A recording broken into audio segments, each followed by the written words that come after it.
All right, welcome back. That's Some Cheese, part of the Vendetta Sports Podcast Network. Today is Wednesday, May 31st, 2023, and Jarrod Prosser is here. We're going to talk about the NBA Finals and preview the conference finals. So, Jarrod, what's going on? Probably a bit late to preview the conference finals, Trey. Preview, review, it's all the same. You know what I'm saying. Stupid language. Mm-hmm. No, if we previewed them now, I reckon, just a hunch, that we'd get our tips right. Probably. Yeah, probably. So, now we might review those. But back to your initial question before I get all pedantic on you. I'm doing well, mate. I'm doing well. So, sorry for being an asshole there to kick off the pod. So, do you want to jump right into the Celtics, or do we start with the West? Either or. It feels like the Western Conference Finals were that long ago that if we leave it another half an hour to talk about them, they might just slip from the memory completely. Okay. That works. It honestly feels like they were done in like April. They've had like 10 days rest or something now, right? Or something? Yeah. 11? Yeah, it'll be 10 days. Yeah, 10 days by the time it all kicks off. Yeah, okay. Yeah. So, I guess I'll start here. I'm very surprised that they got swept. Like, even if the Lakers lost, I didn't think they were going down like that. Yeah. Look, all the games were relatively close. It wasn't like there was 4 blowouts. It's almost like in tennis when you see, someone lost in straight sets and you realize all 3 sets were tiebreakers. You're like, okay, that's not a straight sets in spirit. That's a close game. It's as close a game as like a 6-1, 1-6, 6-1, 1-6 type of tennis match. So it was a relatively close series, but every time there was a key play, every time there was a big stretch, Denver, and more to the point, Jokic, found a way.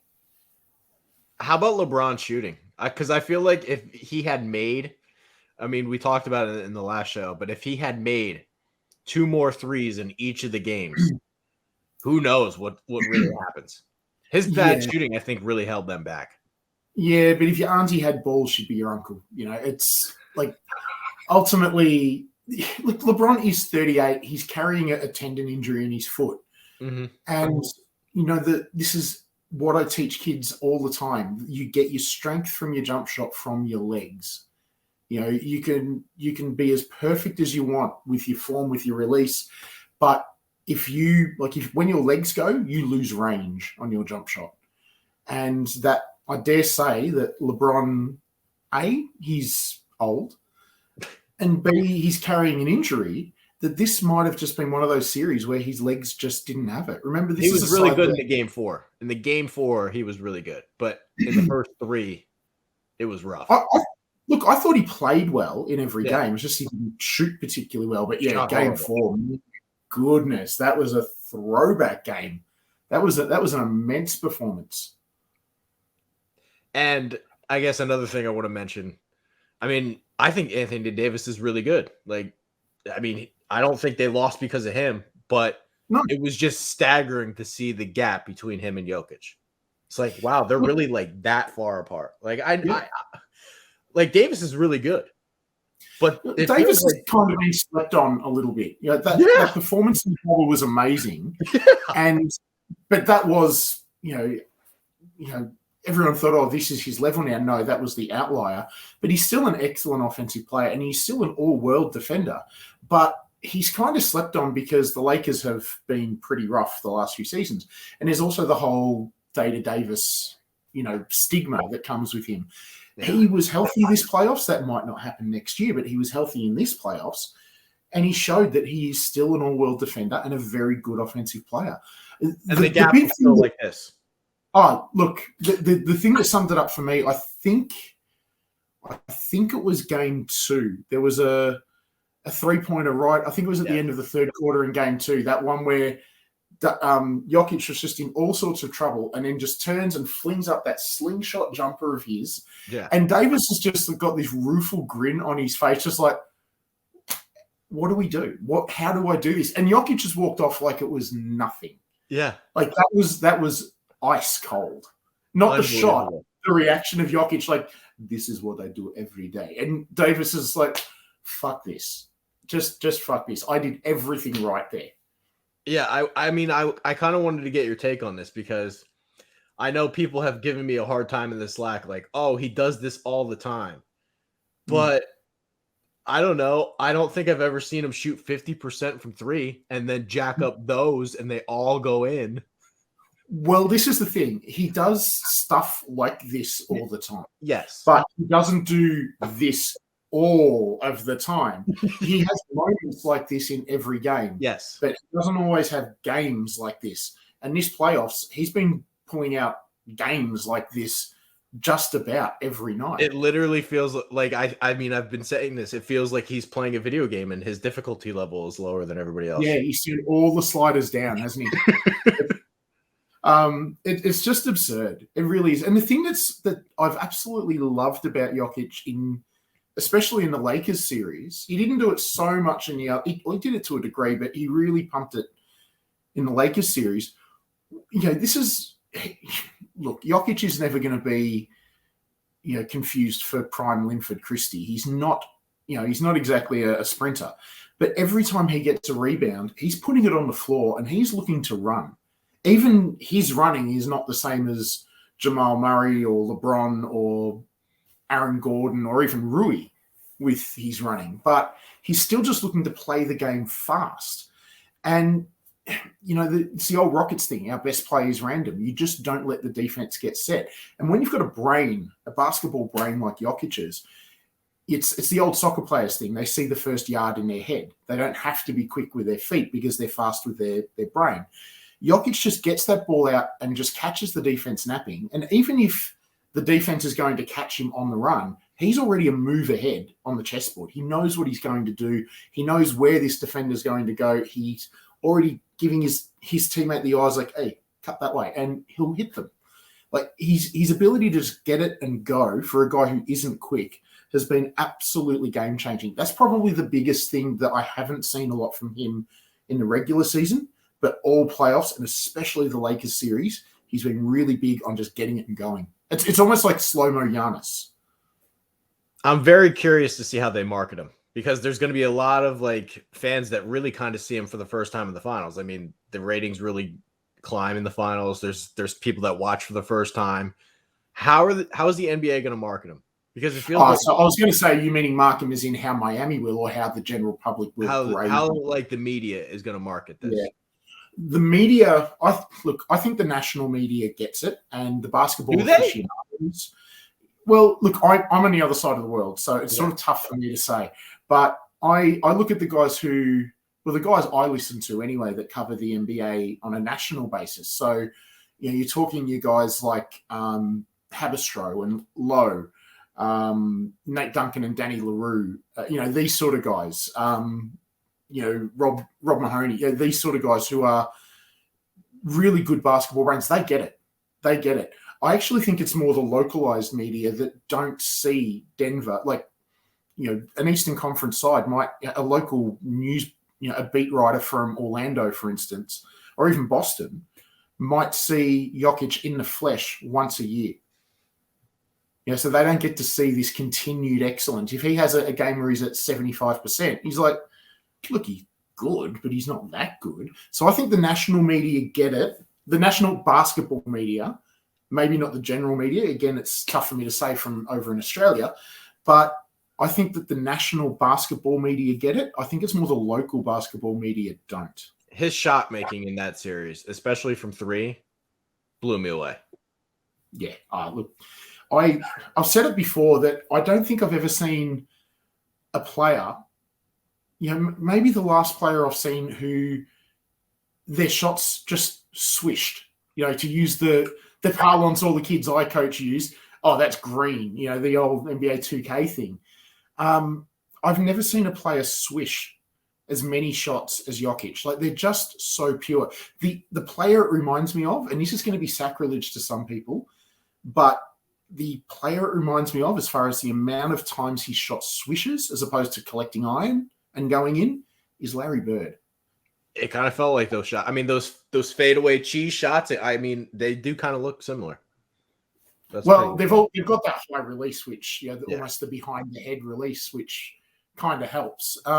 But I mean, Bird's shots always seem to be bullseyes. It wasn't like he caught back iron or anything like that and it dropped. And Jokic is the same. And it's not just his jump shots. It's his little runners and his fadeaways and his hooks on both hands and his up and unders. He just never seems to touch the rim when it goes in. It's remarkable how accurate he is. It's not just that he makes shots. He makes perfect shots. I might be all over the place here, but I have a couple more things I want to talk about in the series. D'Angelo Russell. I think the Lakers may have won 2 extra games just by not playing him. Like, just that alone. Look, I'm one of the few D'Lo defenders left. He's okay. not a good – yeah, he's not a good defender. I know, you've never been. The problem with D'Lo is that the further you get into the playoffs, the more – and this happens with every player – the more their weaknesses are exposed. And D'Lo has a massive bullseye on him on the defensive end of the floor. If he's and that's at game 1 of the season, at game 1 of the finals. That is always going to be the case with him. If he's not making shots and he went into like a horrible cold streak at the wrong time, it's probably going to cost him millions. But if he's not hitting shots, especially his shots off the bounce, then he becomes a liability. And he is a very streaky shooter. What Russell is, and this is where I think the Lakers would be wise to keep him, Russell's strength is that he is an innings eater through the 82-game regular season. He's the sort of guy that you can go out there, you can put him out there for 30 to 33 minutes. Yeah, there are some nights where you're going to have to pull him back because he's going to be picked on by a competent team with an excellent point guard. But he's the sort of guy that will go and get you 16 to 18 points a game. He'll go and get you 6 assists. Because he does read the play well, even though his feet don't move, he'll pick you up a steal or so.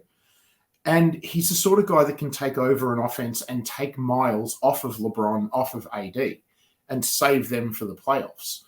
I think the Lakers would be wise to keep him, especially if they can get him at a reduced price. And given his playoffs, they may well get him at a reduced price. He's not someone who's going to win you a championship, but he is someone who's going to save the legs of your veterans who can go and win you a championship. And you need innings eaters. You absolutely need them. I thought he was brutal. I mean, totally brutal. Oh, he was, absolutely. But like I said, he's not the sort of guy that, like, if D'Lo is the difference between you winning and losing, then your team's not deep enough. But D'Lo is perfect for the regular season. He's an 82-game player. Draymond's old thing, the 82-game or the 16-game player. He's an 82-game player. If LeBron was 30 rather than 38 and AD was 23, you might go, let's get rid of him because we can just ride these two thoroughbreds off into the sunset. But they are 38 and an injury-prone 30, 31, whatever AD is. You need people who can just chew up minutes competently in the regular season. And that is D'Lo to a T. His defense is brutal. I don't know.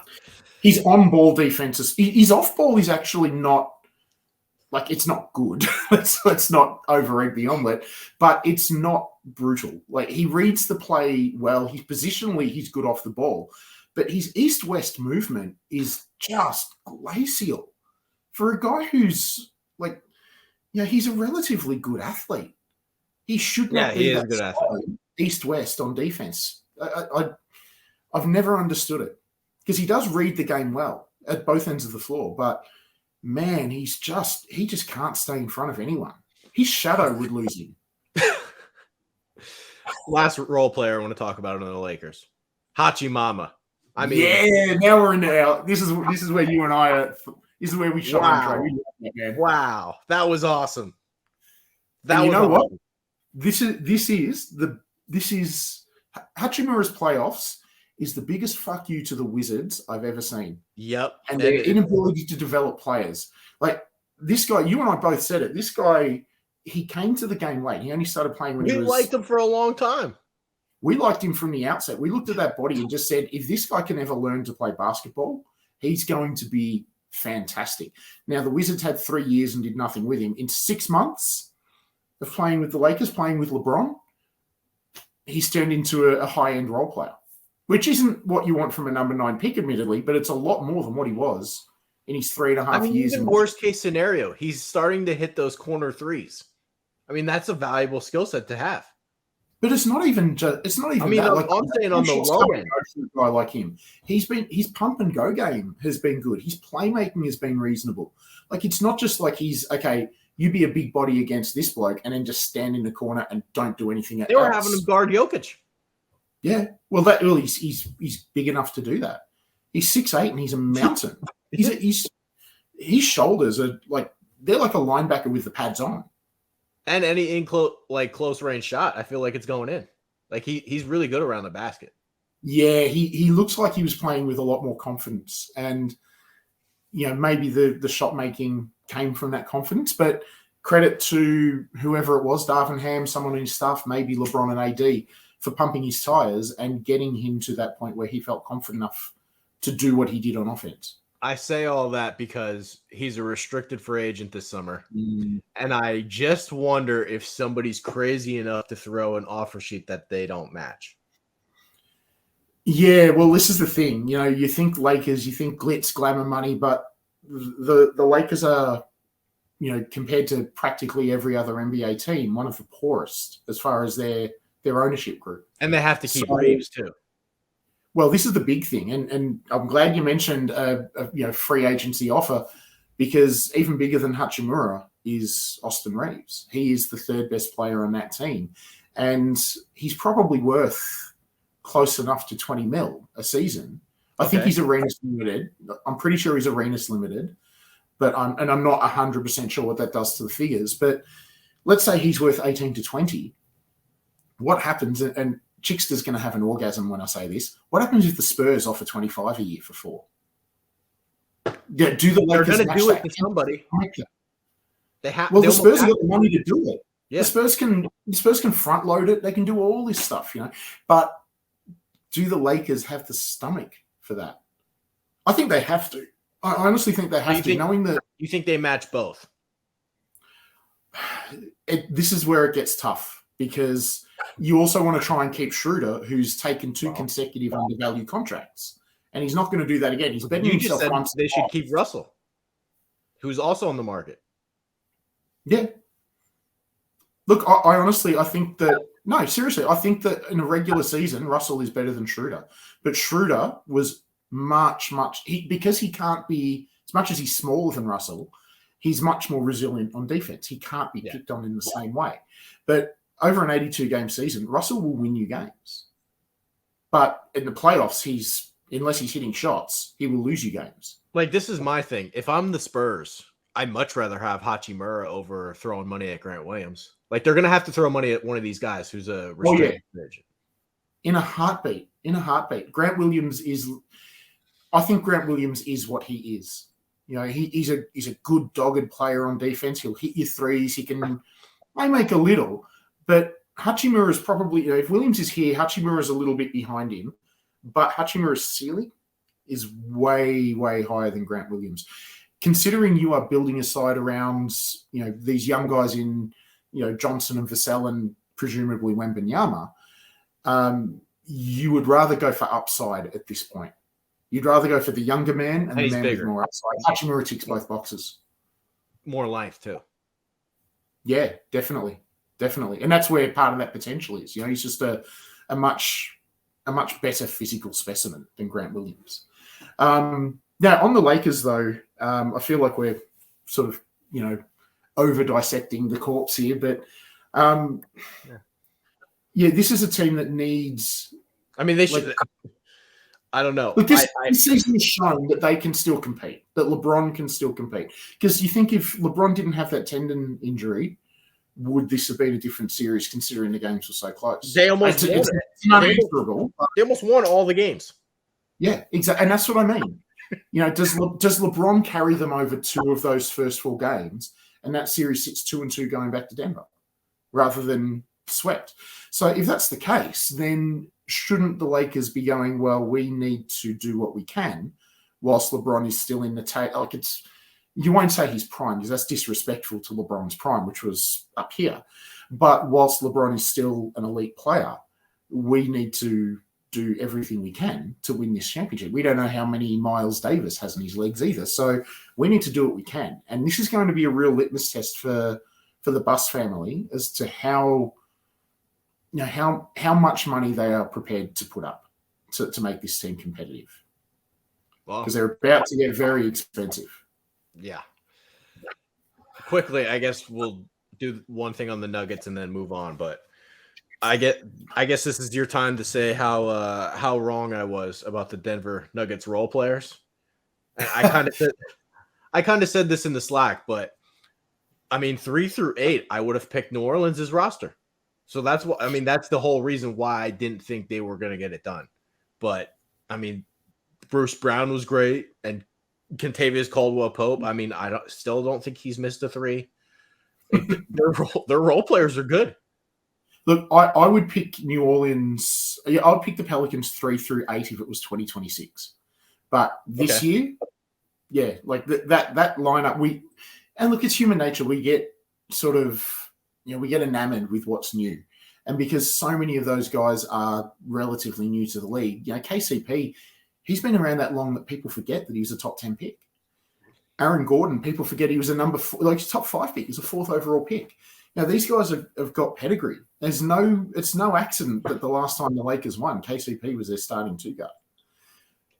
So these guys are really, really good basketballers.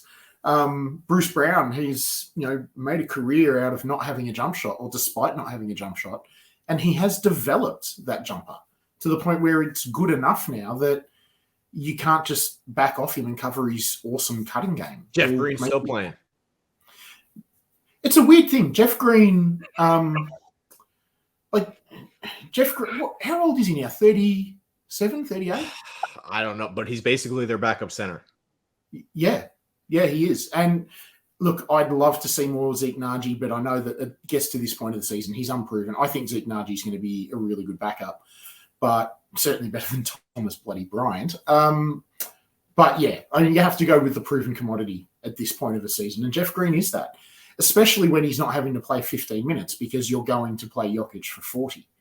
So Jeff Green in 8 minutes a game as a backup 5 and maybe another 3 or 4 as a backup 4, you can do that.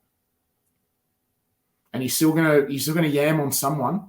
Like he'll get a dunk in his final series that makes people get out of their seats because that's just what he does. I always like Jeff Green. The energy in his legs once a month. Even though he never really lived up to it with the Celtics, I always like Jeff Green. Yeah, and he went through a lot with all these heart issues and all that. He's a guy that could have been out of the league when he was 25, 26, and 10, 12 years later, we're talking about him as a key reserve in the finals favorites. He was in the Ray Allen trade. Yeah, it was, wasn't it? Wow. Jeez, that does take you back. When was he drafted? 2000 and... Oh, God. Whenever the Celtics acquired Ray Allen, that's the draft he was in. 2006, 2007? And I think he was a junior at college, so he was like 21 when he came into the league. Yeah, so he's getting on, but yeah. Look, Uncle Jeff's good. Uncle Jeff's good. I like him. But no, those role players, man. They seem mothballed Christian Braun /Brown now. So the rosters, the rotation is down to 7. But my God, that's a good 7. They're such a tight 7-man unit. Well, we didn't see any Reggie Jackson, so that was good. Oh, geez. If Reggie Jackson is playing in these finals, something has gone really wrong for one of these teams. Yeah. Yeah. All right. I guess we'll move on, unless you have anything else to add on this series. Have anything else? No. Let's go and rub salt into the festering wound on Trey that is the Boston Celtics. Okay. I don't really know where to start other than the fact that I'm so glad I never bought into this team. I'm so glad that I continued to talk shit on them constantly. I did pick them to win the series, but yes, you did. Mind you, I did too, admittedly. I never was like, this team, I'm gonna bleed and die for them. Like, never felt that way. I agonized over this pick back in our last pod, and it's so hard to bet against a Spoelstra team, especially when And look, I'll admit I got suckered in by the bad shooting as well. I felt like they'd regressed to the mean, but as it turns out, they'd actually dropped, and now they've progressed to the mean with their shooters. And when people talk about coach killers as players. the biggest coach killer out there might be Spoelstra. I mean, he just makes teams realize what they don't have. And honestly, as much as Missoula's been outclassed practically every turn here, I mean, he's come up against a really good coach in Snyder, a really experienced, if not good coach in Doc, and the best coach in the league by the length of the Flemington Straight, which I just realized that analogy American viewers won't actually understand. Basically, he's the best coach in the league by a long, long way. Missoula did some decent things here, and I think he could be a really good coach in time. It's just a matter of whether the Celtics decide that, okay, we don't have time. Do they decide that our prime, we are ready now, and we need to bring in the right coach now? Or do they go, our guys are 26 and 20, what are they, 26 and 25, Brown and Tatum? I think Brown's going to be 27 and 26. Yeah, but either way, they're at the front end of their primes. Can this coach develop into a brilliant coach around them in a similar way to how Spoelstra developed?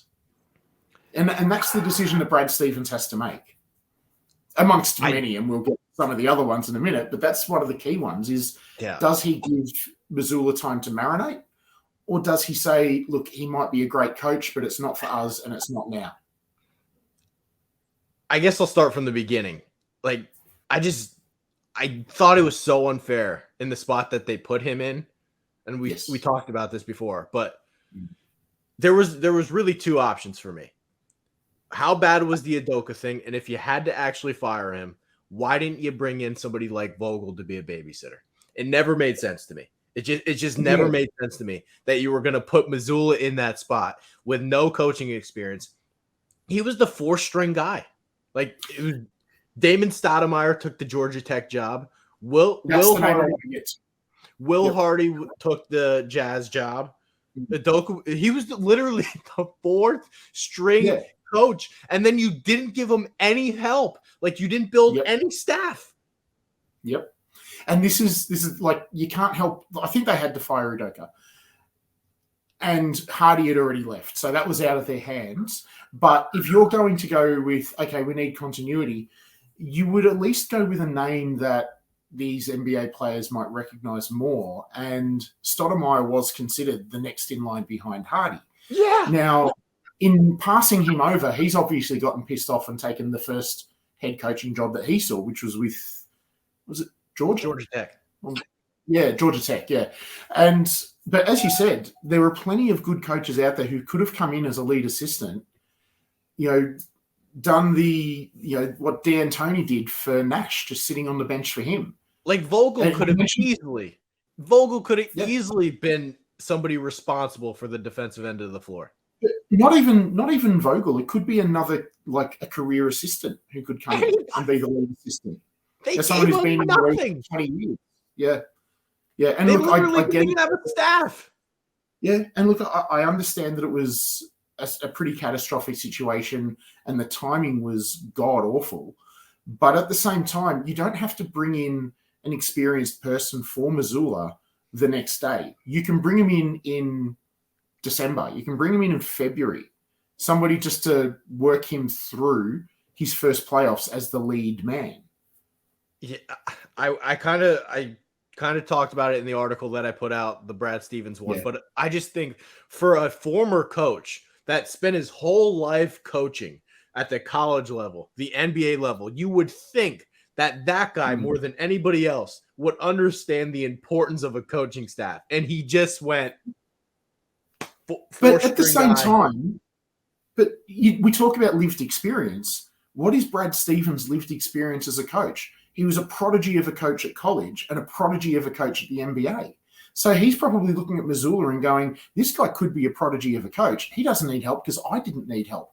That's not fair on Missoula. That's exceptionally, it's very unfair on Missoula. I'm just trying to put myself in Brad Stevens' head here.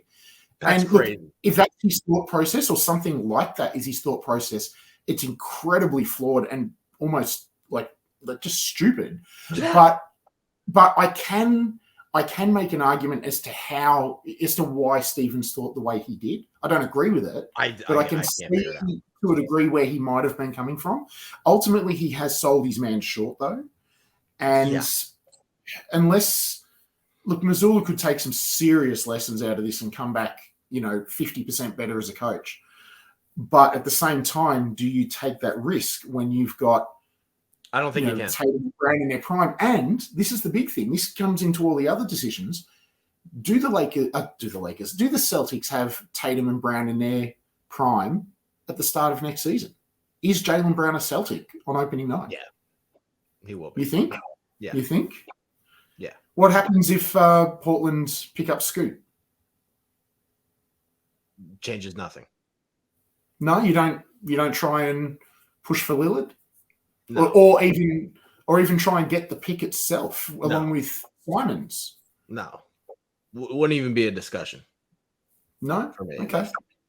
So you're trusting Jaylen Brown, 8 turnovers, 2 dribbles, and that's it. I do think his hand was hurt. I'm not saying he had effective shooting, but even before his hand was hurt, he couldn't dribble.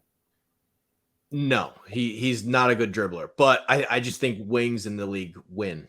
Like wings more than anything else historically are what carry you to titles. To trade that in for a rookie point guard or another point guard who's 34, I don't think it makes any sense. In the long term, it doesn't. It just depends whether you want a major chance at 1 title or whether you want a really good chance at 3. Well, that's the whole reason why I wanted Herter in the first place. I thought you had a really good chance at 3 titles. That was the guy that was signed for 4 years who would have been a perfect shooter on the roster for the foreseeable future. And they went with a old point guard who was hurt in the most important games again. Yeah. And look, that was always going to be the risk with Brogdon. He's a very, very, very good player. But and look, same with Gallo. Even look, an ACL is a different thing, but Gallo, even outside of that, has a history of injuries as well. So I want to say one more thing on Mazzulla, though. Yeah. I think you are 100% right in the fact that I do think he has potential to one day be a very good coach. But that day is not today, and I do not think they can wait on that day to happen. And that was my argument before. It's, do you sit there and go, this guy's going to come back so much better, but what if he doesn't? That's another year down the hole. Yeah. And look at, there's always a risk. I don't know. Not come in and be able to communicate well with these guys. You never know. Monty Williams is just sitting there. Yep. And look, as much as you can sit there and say Monty Williams and DeAndre Ayton and Jay Crowder didn't get along, Monty Williams isn't the first person to fall out with Jay Crowder. And you and I have spoken about it before. did I have DeAndre Hunter before? I think I did. DeAndre Ayton, sorry. DeAndre Ayton, he is like Charmin soft. I think Monty Williams has the best win percentage in the league over the last 3 years, right? Yeah, he does. It's either him or Bud. It's got to be him or Bud. But either way, top 1, top 2. Either way, it's really, really good. The one thing that worries me about Williams is he's never really been able to organize a defense. He's always had, you need to have a really good, maybe Vogel, but you need to have a good assistant coach there to organize a defense. He'd need to have his version. I would be fine with Vogel as the coach. If they hired Vogel as the coach, I'd still be fine with it. I think Vogel's a really good coach. Yeah. His Indiana side's massively overachieved. And he went into Orlando in a period where Orlando were a mess. And Roy Hibbert was a good basketball player for him. Sorry? Roy Hibbert was a good basketball player for him. Yeah, well, it's no coincidence that as soon as, within 2 years of Vogel leaving, that Hibbert was out of the league. There's no coincidence. Vogel got that guy. He turned him from a 7'2" stiff. Yeah. He turned him from the Mel Turpin of our generation into an all-star. And then as soon as he left, he became the Mel Turpin of our generation. Yeah. So I don't think they can bring back Mazzulla for the sole reason that, look, if this was the Orlando Magic and he was the coach there, fine. But yeah, well, that's the thing. He'd be allowed to develop. Yeah. So now there are other questions. You want to keep Brown. What happens with Marcus Smart? Stays. Okay? I don't think there's any question what they should do. I put out a post for it. The Malcolm Brogdon thing never made sense. He should have never been traded for. And down the stretch, the things that I was worried about happened. The game 6 tip-in. Derek White's on the floor. My favorite stat of the year, Derek White in the entire playoffs before that Malcolm Brogdon injury, 13 seconds of clutch time. 13 seconds of clutch time he was on the floor for the playoffs. Why? Why is his minutes being eroded?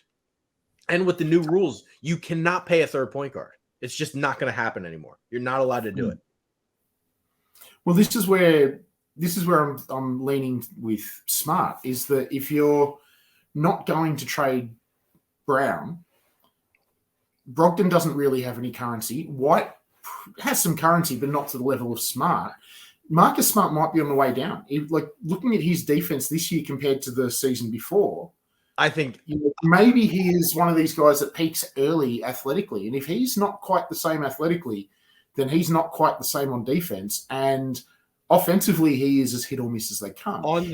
Is it time to trade him while his value is high? I will say this about Smart, and maybe this is unfair to say because I am a big defender of Marcus Smart, but him more than anybody else, just from following the team and reading everything, nobody was more pissed off at the Udoka firing than him.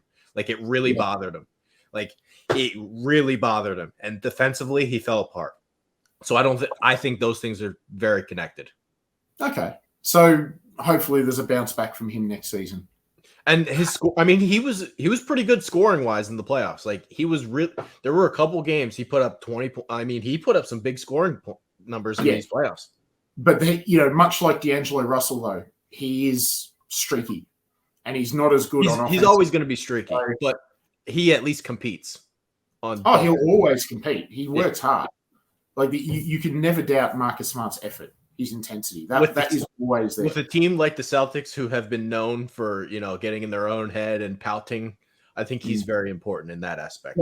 That's a fair point. That's a really good point. This team is flaky, for want of a better way. They need guys that want to actually compete. So, they need a guy who's going to go around that locker room and metaphorically punch someone in the face if they're not putting in the effort.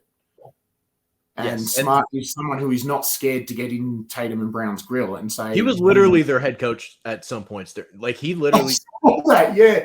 I saw that. That was when I looked at it and thought, wow, Missoula's out. Short of winning the championship, Missoula's out. If you've got a guard, a 35-year-old point guard who's, hoping to move into coaching. This is a guy who's in his prime. He's sitting down, and he's not LeBron either. He's not like the photogenic memory. Photographic memory, sorry.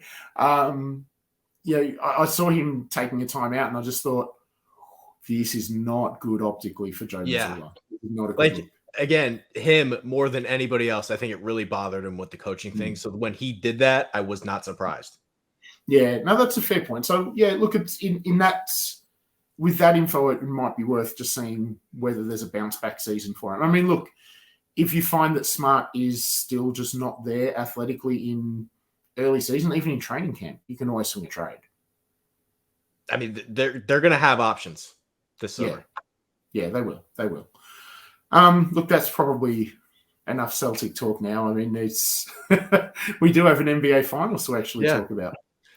Can I just say one thing about how utterly insane it was to allow Danilo Gallinari to play in those international games? Look, I think all's well that ends well, and we got to see Gallo on the bench in the finest threads ever sat in an NBA bench. Okay. So ultimately, I think that Gallo, he did the world a service. Okay. Even he did. So, for me, who really couldn't give a crap whether the Celtics won or not, so I'm a little bit different to you on this. I thought, okay, no, look, we still got good Gallo minutes. They were just all while he was sitting on the bench. Maybe it was bad karma that I deserved. Like, I always wanted an Italian on the team. It was like, give me an Italian on the team. And actually, oh man, do you remember the Italian? This might be before your time. There was I think he was Slovenian by parentage, but his name was Gregor Fuchka. Used to play for the Italian national team. It's a big wing, like 6'9" shooting wing. He played in the 90s for them. But Fuchka is spelled Fucka. So there was this big Italy number 7 with fucker written on the back. It was I like that. Oh, mate, this was one of the most niche basketball jerseys you could get in the world. And it was like you'd see it at the Olympics, like the Atlanta Olympics or the Barcelona Olympics. You'd see number 7, and you were just sitting there going, I hope this broadcaster hasn't done his research. I really hope he doesn't know how to say this. But yeah, he was a good player too, Fuchka. Like, had a really long career in Europe. But yeah, geez, I would have loved it if you'd had like prime Gregor Fuchka roll up to the Celtics in like 1998 or something like that. I could see a young Trey getting around with the fucker Celtics singlet. Probably. I mean, we do have to talk about the Heat a little bit. There's only really one thing I have to say, and I just never in a million years did I see this from Caleb Martin. What the hell was that? We spoke before about, Hachimura's emergence as a player being a real indictment on Washington's ability to develop players. Charlotte chose to keep Martin's twin brother ahead of him. The twin brother hasn't developed at all. Like, Cody hasn't developed at all. Caleb almost won a conference finals MVP. He should have won. Perhaps, yeah. He should have won. And I mean, if it was based on the last 4 games, he would have. But the first game, you got to take that into account. I did a post on why the Hornets cut Caleb Martin, and it was funny. I looked back at the college stats, and Caleb Martin's numbers were way better than his twin brother in college. Yes. Yeah. It's look, I honestly though, I do think that this is a case of, again, we've got one of the best development programs in the NBA in Miami against one of the worst in Charlotte. Yeah. And we're seeing the fruits of that in the 2 Martin brothers and their divergent paths. With that in mind, I want to go into a little tangent, and you might scoff at this, but with those things that you just said in mind, are we sure Bam Adebayo is a second option? Like, we're positive on that. Ideally, he would be a third option. Yes. That is the ideal. Like, if he was your third option, like if you had, 30-year-old Kyle Lowry rather than 37-year-old Kyle Lowry running point, then Bam would be able to be your all everything all the time defensive menace. Yep, but you could rely on him to score 15 to 17 rather than 22 to 25. I get it. And that would be his ideal role. So, to be honest, I agree with you. He's a decent second option, but he's nowhere near your ideal. He's your ideal third option on a championship. Some of his shot making,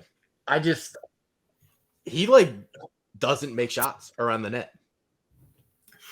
No, but the biggest thing is he's just so hesitant.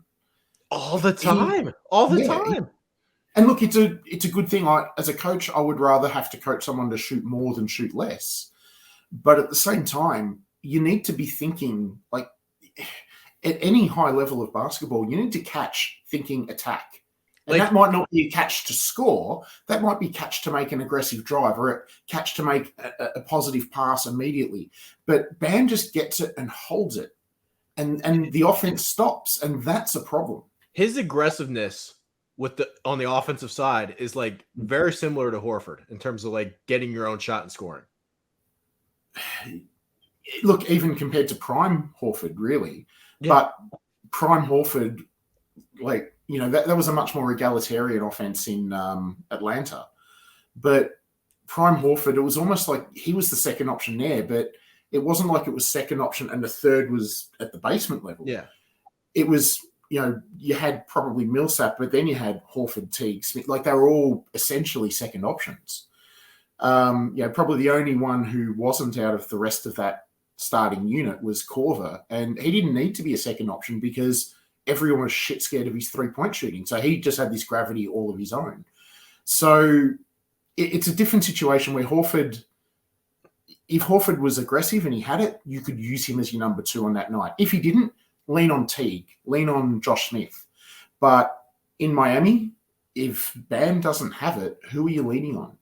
You've got all the shooters who might, I mean, Caleb Martin now, clearly, but, you might not have another reliable option. You've just got a bunch of guys who are really good shooters, and that's not a bad thing. I mean, we have some real stinkers from him in that series. That game 6, 4-16. Yep.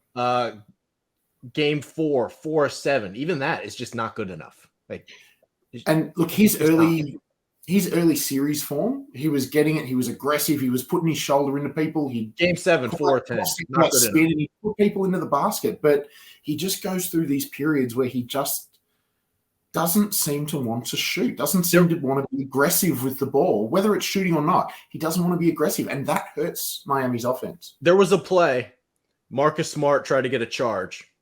He was laying on the ground, and Bam's just staring there. Has no idea what to do.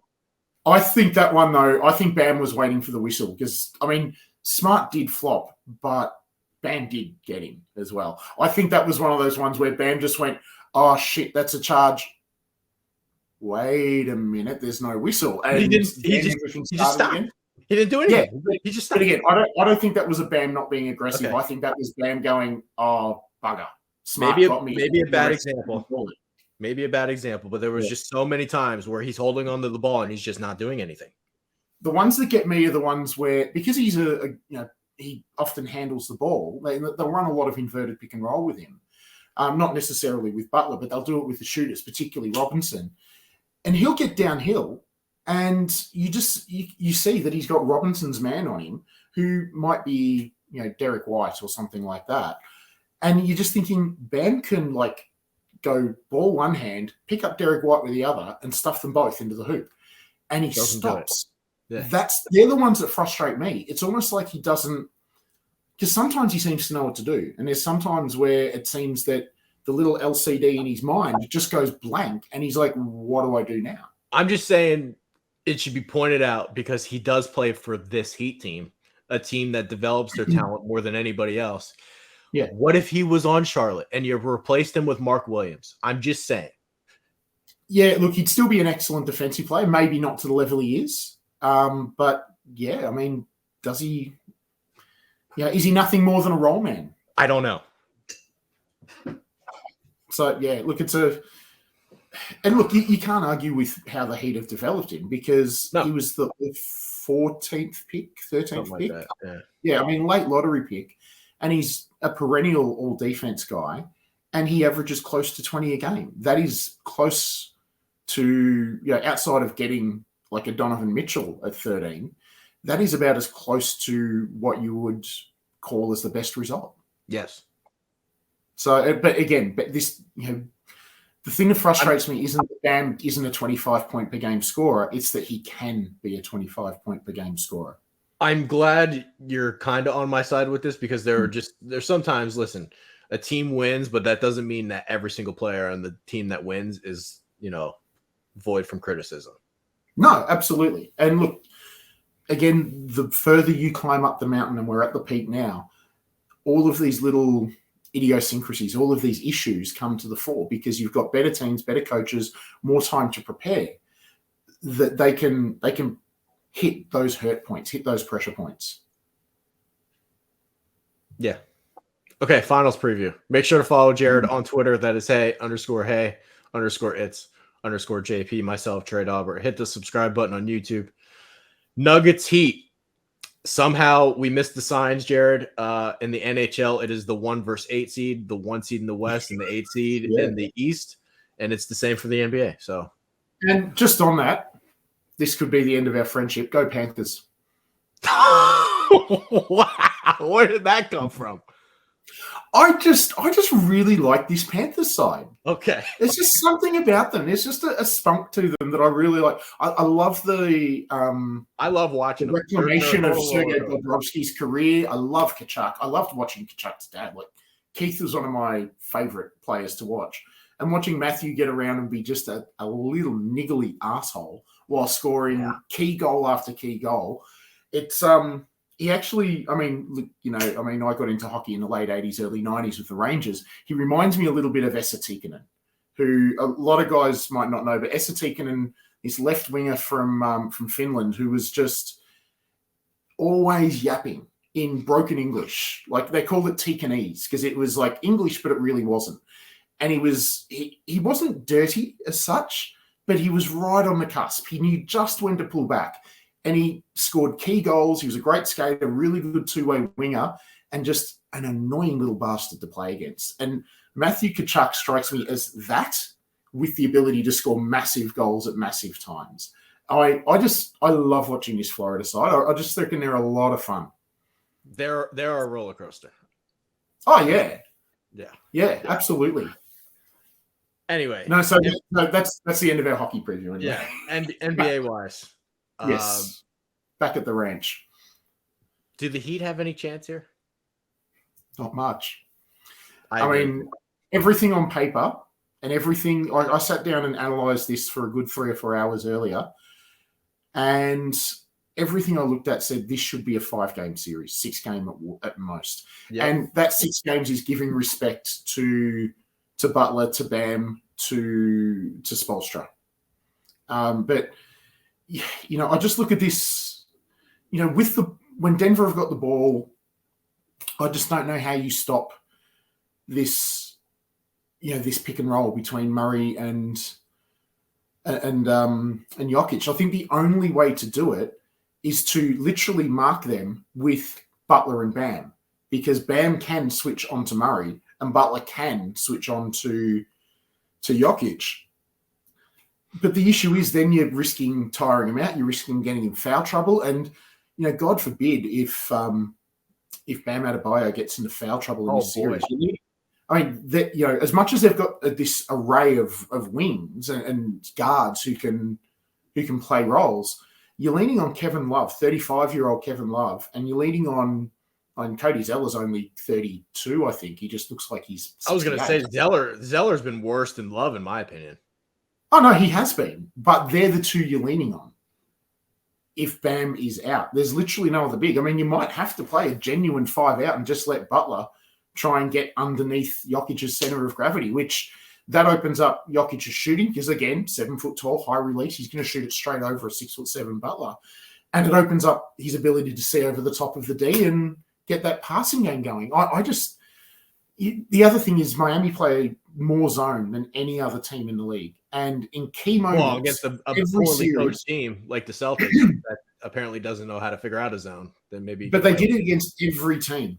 Yeah. And they pulled out that zone, and it wasn't just the same zone. They would mix up their zones, but they would pull out zones in key moments. Now, what's the best way to beat a zone? Shooting and passing from the high post. Everyone can shoot. If they play 5 out, Jokic can shoot.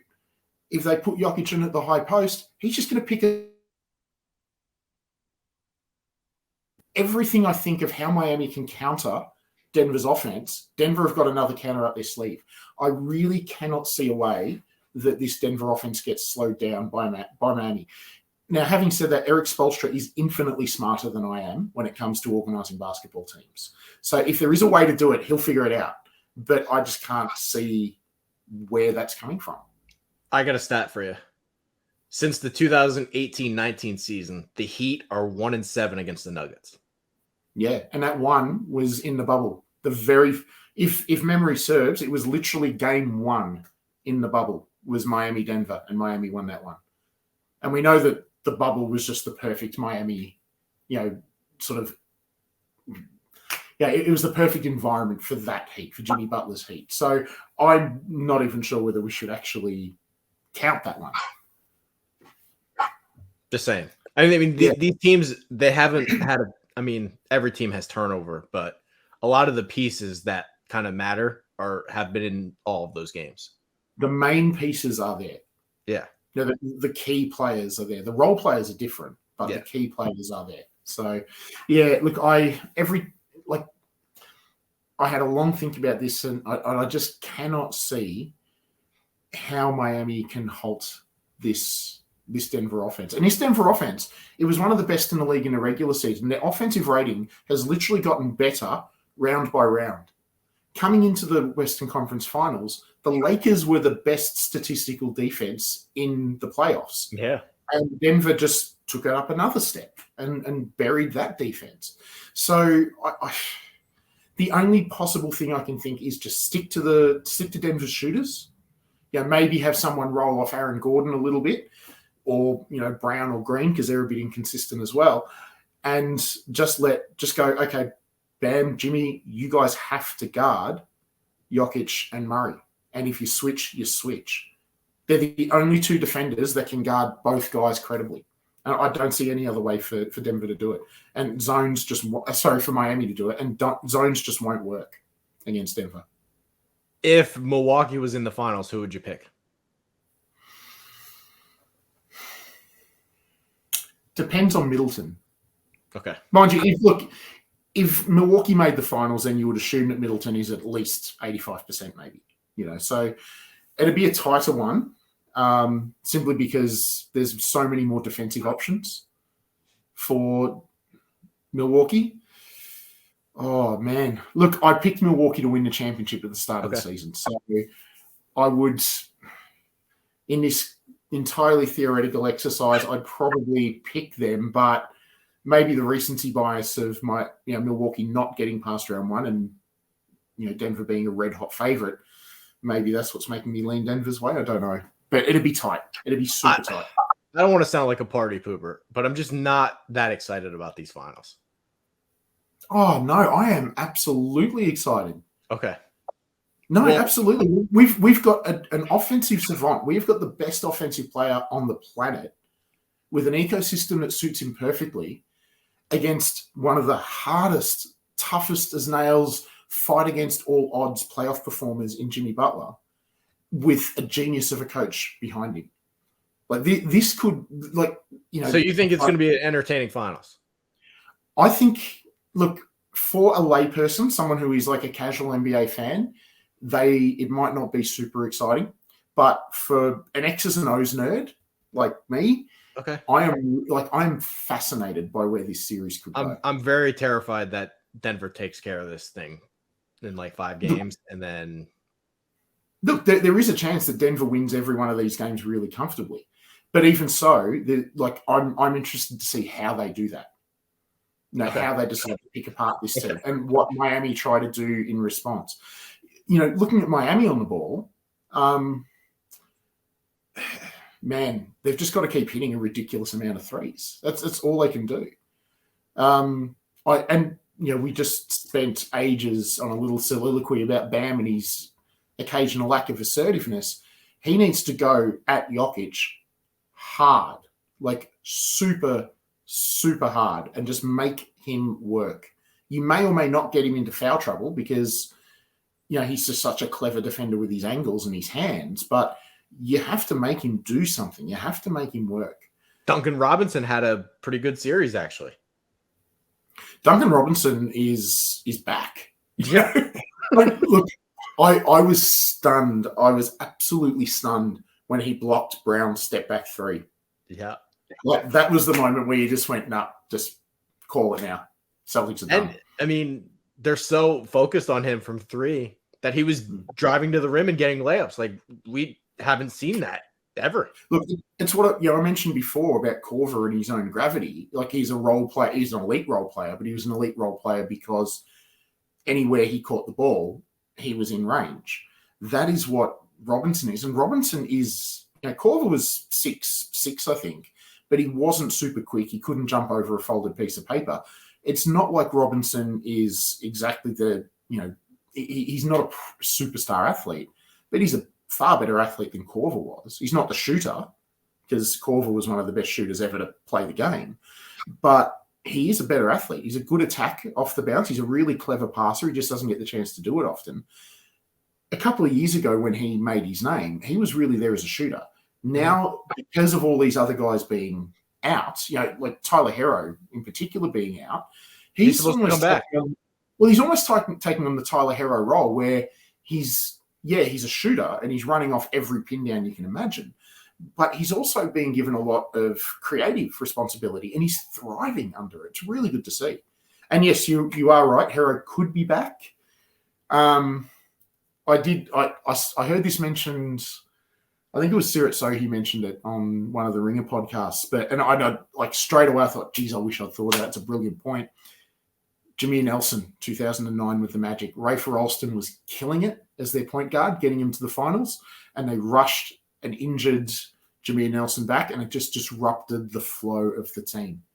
Yeah, trying to get a guy who was at 75% back into it, especially a lead guard, when they sort of found this rhythm with Skip Tamalu running the point. And I'm worried about the same thing happening with Hero, where he needs the ball in his hand. How does that disrupt everything else? It just happened with the NHL. The Dallas Stars, they lost 3 games. Jamie Benn gets suspended. They win the 2 games without him. They bring him back into the lineup, and then they lose. Yeah, and look, that's slightly different in that Ben came back, fully healthy, ready to go. But it's a similar sort of thing where, if you find a rhythm, does putting in this player change the winning lineup. Well, yeah, it makes you better on paper, but how does it affect you on the court? Can't change the winning lineup. Yeah. I mean, do you take look, it's the finals. Do you take the risk and improve it? Given he's not supposed to be back until probably game 3, I think we will know then whether they're going to put him in or not. If seriously, if Miami can split the home games, then you might get 10 minutes of Tyler Herro at the most, and they just wean him back in and see whether he's got a hot hand. If they're down 2-0, and particularly if those 2 games are comfortably in Denver's favor, then what have you got to lose? Throw him back in, see what he can do. I got 2 questions before we get to the picks. Mm-hmm. Number 1, does this mean that the NBA regular season is kind of, I don't want to say like a total sham. No, it's not redundant. But can we say that just get into the tournament? Just get into the tournament and see what happens. Miami had a negative point differential. I can't get over it. They were outscored on the season, and they're in the finals. Look, nobody has ever won a lotto jackpot without buying a ticket. Yeah. So you need to be in it to win it. Just get in the tournament. But ultimately, like we're all talking about, is the regular season redundant because of Miami's run? But remember, like I said before, Miami had an awful shooting season, and they have progressed to what they were last season. They took on a Bucks side where Middleton was injured, where Giannis was injured, and the head coach had his mind elsewhere because his brother had just died tragically. Then they took on a Knicks side that weren't really that good. Then they took on a Boston side that are flaky with a coach that was overmatched. So they have had a Cinderella run. Just get into the tournament and be healthy. Yeah. But you look at the other side of it, the number 1 seed is dominated. Yeah. So that to me says that you've got this very particular set of circumstances in the East that have led to an 8th seed who was actually a 7th seed before the play-in getting into the finals. The Bulls had them beat. The Chicago Bulls had them beat. I can't remember who said it, but someone on Twitter said that DeMar DeRozan's daughter not being to the game because she had school is the biggest sliding moment story in NBA history. Very well. I found that funny. But no, look, the regular season isn't redundant, and Denver have proved that. Okay. All right. Well, look, Miami have needed so many things to go exactly right for them to get to this point. And at the other side of it, the number 1 seed is just like mercilessly steamrolled everything in front of them. I forgot my second question. It'll probably come back to me, but let's hear your pick. I'm going to say Denver get it done on their home floor. Denver in 5. There's going to be one game in Miami where the Heat just shoot, 22 for 47 from 3 or something like that. 22 for 40 from 3. Steal a game, but ultimately I just can't see how Denver's offense is stopped. So I'm going to go Denver in 5. I agree. That's probably where I was going to go with it. Yeah. I like respect to Jimmy, respect to Bam, respect to Spo. They'll find a way to steal a game. But yeah, look, yeah, I mean, we've said it before, but I can't see how Miami win this. We've had egg on our face before. So, look, it wouldn't shock me. Like, it wouldn't be like this devastating, where the hell did this come from, if Miami do somehow push this to 7 or somehow steal a chip. But logically, it's got to be Denver's to lose, really. Kyle Lowry was so awful and Eastern Conference Finals. I just look at their team and it's like, how can they pull this off? He'll have his moment. He always has his moment. But at the same time, you're relying on a 37-year-old. You're relying. He's your pedigree. You've got Bam, you've got Jimmy, and the thing is, this is something else I saw on Twitter that I had a really good laugh at, and I'll see whether you get this one. I'll just ask it to you as a question. Who on the Heat roster is their highest draft pick? Who was drafted the highest out of anyone on that Heat roster? Is it Bam or Hero? No.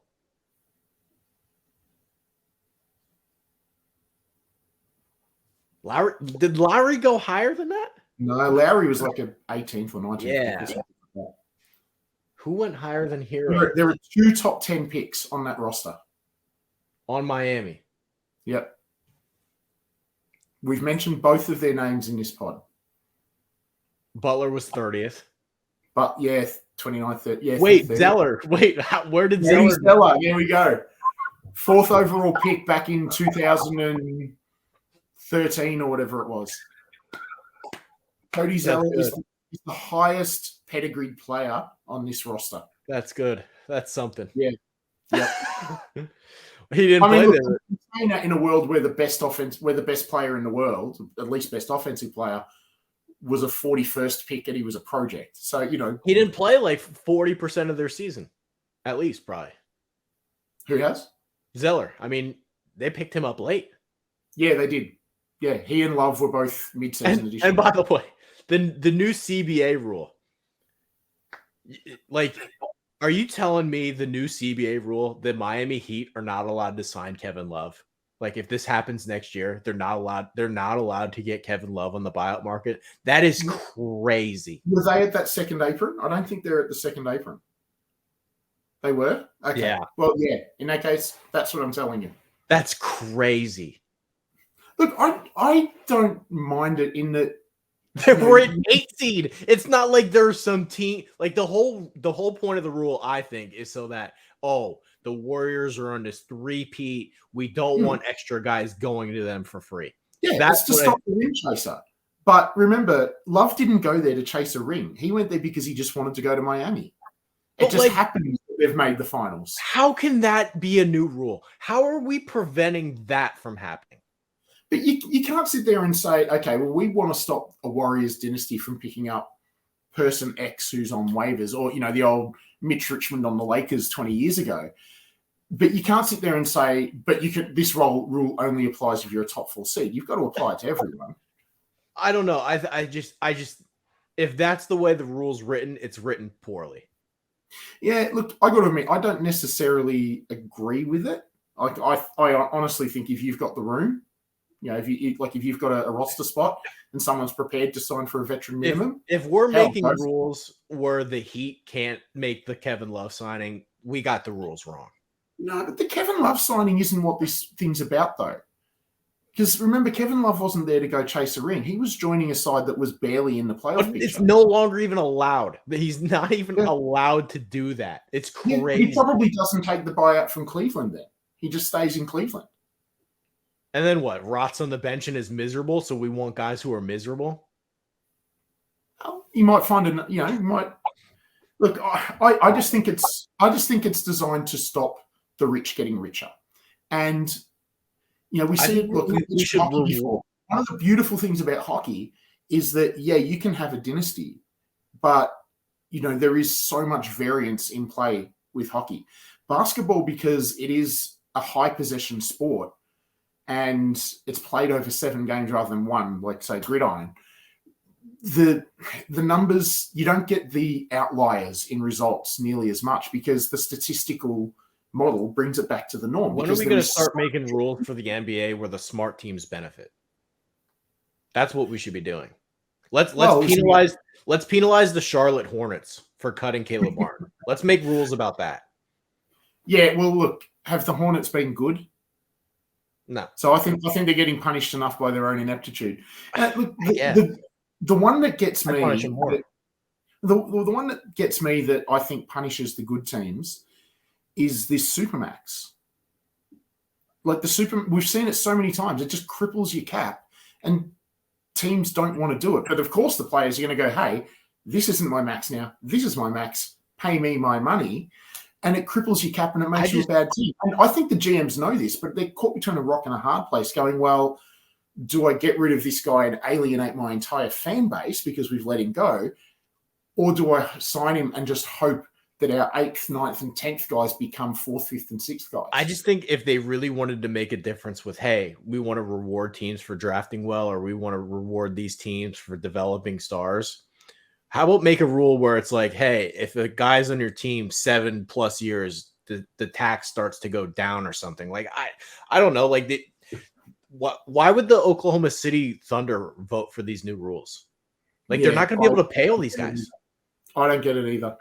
Because they're going to have to lose, like, they won't lose Shea, but they're going to lose eventually one of Giddey, Holmgren, or the good Williams. Yeah. And it's a small market team that drafted all of them. And we've now created rules where that can happen. Crazy. Yeah. Look, but this is where, there are some rules in this thing that I don't like on the surface, but I'm prepared to withhold judgment because there's always unintended consequences, positive and negative. The Supermax, for instance, that was supposed to help teams keep their cores together. In the end, it's actually helping to split up. Yeah. So you never quite know where these things are going to go. So I'm always kind of. I think they've destroyed the middle class contracts, and they've punished good veterans for no reason. Yeah, that's an undoubted consequence of this new CBA. The middle, the middle class is now the working class, and the working class is destitute, whilst the rich swan it around in their white Lamborghinis. Why did they think this was a good idea? And this tying it back into the Jaylen Brown thing, I don't think Jaylen Brown is worth this Supermax. I really don't. He's a very, very, very good basketballer, probably worth the standard max, but Supermax, shit no. But given he's, the vice president of the Players Association? If he doesn't take it, he's going to take it. Say? Yeah, he's absolutely. But even just the optics of him being eligible for it and not taking it, what does that say about the players getting what is theirs? That's a bad example for him to set to the rest. I don't like. People keep bringing up the Jaylen Brown thing. I don't think he's even the craziest name that's going to get it. Like the Hawks, for instance. I keep thinking about them. What's going to happen when they decide that DeJounte Murray needs a new contract and he gets one? Because that kind of thing, whether it's him or another guy like that, that's going to happen. Yeah, and sure, shit, DeJounte Murray isn't worth it. Like he's one of these classics like Jamal McGlaw or even D'Lo. It's going to happen. Who is an all-star by accident. It's going to happen. Yeah. Whether it's Murray or somebody else like that, it's going to happen. Like a Kemba Walker. Well, I've said it before. What do the Hawks pay if half of the Western Conference wasn't injured that year and Murray is the 15th player on a 12-man roster, becomes an all-star? If he's not an all-star, do they pay 2 first-rounders? Do they pay a first and 2 high seconds or something like that? They probably pay what they gave up or what they got for Herter. Probably more than that, because he was more of a proven commodity. I think Herter went for a first and then a protected first, I think. No, I think it was just the first, wasn't it? A first and a second, maybe? I think it was more than one pick. Okay, yeah, I think it might be first and second. I'll have to check that. But there's no way that non-All-Star Murray goes for 3-1. No. Yeah, no way he goes for 3 first. That's a heist by San Antonio. An absolute heist. So, and, maybe Atlanta thought they were giving away picks from like 24 and up. They're going to be giving away picks in the mid-teens. So, just a horrible, horrible trade. But anyway, we've gone off the reservation again, as we do. So, yeah. Do you have anything else to add on these finals? Look, anyone who's shitting on these finals because it's not big cities or traditional rivals or like that. Miami's a big city. Like, seriously, pull your heads out of your ass. This is going to be wonderful, wonderful basketball. Okay. At least from one team. And you're more excited about it than I am, I guess. I really am. I think I'm not like a Debbie Downer about it. I'm not like, I'm not like poo-pooing on it. From a basketball perspective, I'd rather see this than Lakers Celtics. No, I mean, look, this is hard for you because you're a Celtics fan, but from a tactical perspective, from an optical perspective of how the two teams play, the old styles makes fights. This is a far better series than the alternative. Well, I mean, the Lakers' offense is pretty predictable too. Yeah, it is extremely. Yeah, but that's the thing. Like Denver's is just this thing of beauty, and Miami's is, it's kind of a blunt force instrument, but when it works, Butler is just incredible to watch as a one-man show. He might be hurt too. He's always hurt, but he just plays through. But all these shooters around Butler and Bam, it means that Miami can fill it up really, really quickly as well, and they can look for a high-scoring game. I guess Miami is a perfect example of what these new rules are going to be. You got like Strus for $1 million. You got Gabe Vincent for like $1 million. Like all these undrafted guys that Robinson, because he sent in a resume. I think Caleb Martin's making like $4 million for the next 3 years, which is crazy. Yeah. Or you're going to get the opposite where you've got the guys who are at the end, like a Kyle Lowry. The pedigree guys who are well past their prime and are not on the money they used to be on. I think I'm all good on praising Kyle Lowry. I think it's very difficult for you to praise Kyle Lowry. I don't think I've ever heard you do it. He's just a rat. He's such a rat, and he's not good anymore. Oh, look, he'd be a nightmare to play against. Like he would infuriate you to play against. But you need those, especially when you're the underdog. You need those. Now he might be the person just to go for 4 or 5 possessions on Jamal Murray and just throw him completely off kilter. Or Murray could go for 12 points in those. He'll do something to where he's gotten a flagrant foul call on somebody that was not deserved at all. But that's. Have you seen the? Did you see there was a tweet that came out halfway through the Celtics Heat series, that Spider-Man pointing at Spider-Man meme? And it's Kyle Lowry and Marcus Smart pointing at each other, but they've both flopped. They're both lying on their backs. No, I didn't see that. I'll have to dig it up and retweet it to you. It was perfect. Absolutely perfect. All right. That's Jared Prosser. Make sure to follow him again. Hey_it's_JP, myself, Trey Daubert. This will go on the site, vendettasportsmedia.com. Check it out. I've been posting a lot. Jared did a Premier League roundup, so I got to read that yet too. Anyway, thank you guys for watching. House predictions. Some absolutely shit house predictions. So it's mostly just riffing on how bad our footballing expertise is. Yeah. Okay.